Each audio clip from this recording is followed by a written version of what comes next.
Internet is cool, but it's also completely broken. Mass data breaches, phishing attempts, credit card fraud, and the massive wholesale shoplifting of your own personal information happening nearly every time you visit a website. Enter blockchain, the mystical, magical solution to all of these problems and more. Here's how it works and the problems it solves. Blockchain is the answer to a question we've been asking since the dawn of the internet. How can we trust what happens online? How do we control the data we put online? In simple terms, blockchain is a distributed database that maintains a list of records. These records are called blocks. Each block contains the history of every block that came before it down to the second it was edited. In effect, chaining those blocks together. Hence, blockchain. The other thing you need to know is that this whole operation is end-to-end encrypted. Every transaction is linked to a unique cryptographic signature that's easy to verify and nearly impossible to falsify, because blockchain is maintained by a scalable network of computers, often called nodes worldwide, which are in composite referred to as a blockchain network. It's a network of computers that maintain this file, right, which is an append-only log of data.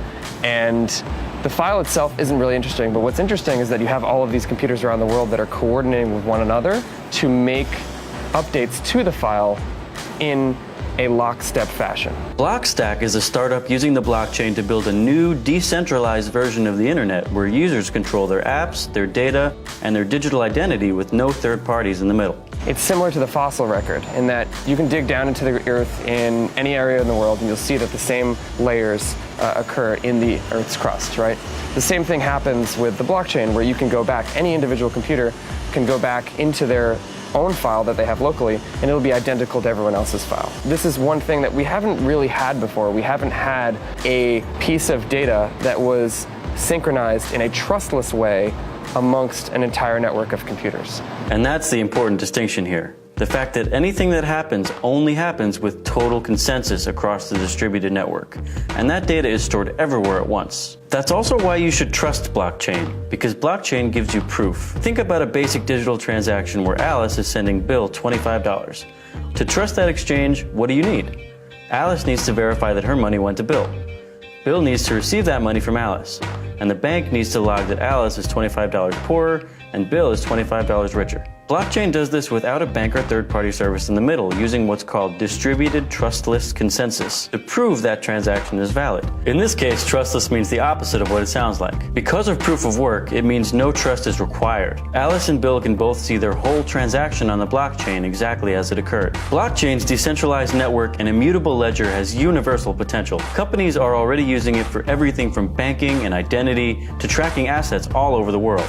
One of those companies is IBM. So blockchain is all about trust, ensuring that there's transparency, traceability, auditability, and immutability of those transactions. In particular, we're working with Walmart around food safety. The solution that we're working on with them is looking to increase the transparency and traceability of the food supply chain. And this really provides an opportunity to accelerate the time in which an outbreak may occur from days and weeks down to seconds. This solution has hopes of actually eliminating an estimated 30% of food waste across the food supply chain. Another company IBM is working with is Everledger, a startup using blockchain to track and reduce fraud in the global diamond industry. An example of an asset here is the diamond. How can you track and trace the history of that diamond, whether it be the cut, the clarity, the cost, who owns the diamond itself? You actually can have that validation or verification of where the diamond came from so that you can determine that it is from a conflict-free zone. One of the coolest things that blockchain can be used for in the future, and this is the one that really blows people's minds, is a decentralized internet.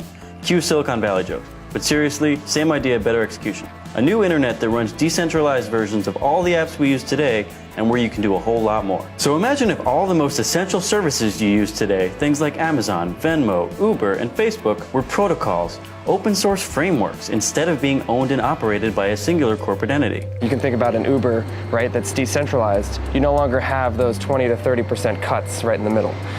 It also means that you have a high level of competition. So imagine if Uber and Lyft and Juno were all on the same network and were competing for those fees, right? So think about, you have Facebook, right? Maybe you don't like the fact that you have tons of advertisements in your feed, or that Facebook subjects you to what advertisers are paying to go viral, right? The fact is, if you give users freedom and you give developers freedom, you have a lot more choice, you have a lot better products that actually emerge, right? A lot more competition, a lot more experimentation. You have much lower prices, more actual economic growth, and more jobs that are created as a result. So that's blockchain in a nutshell.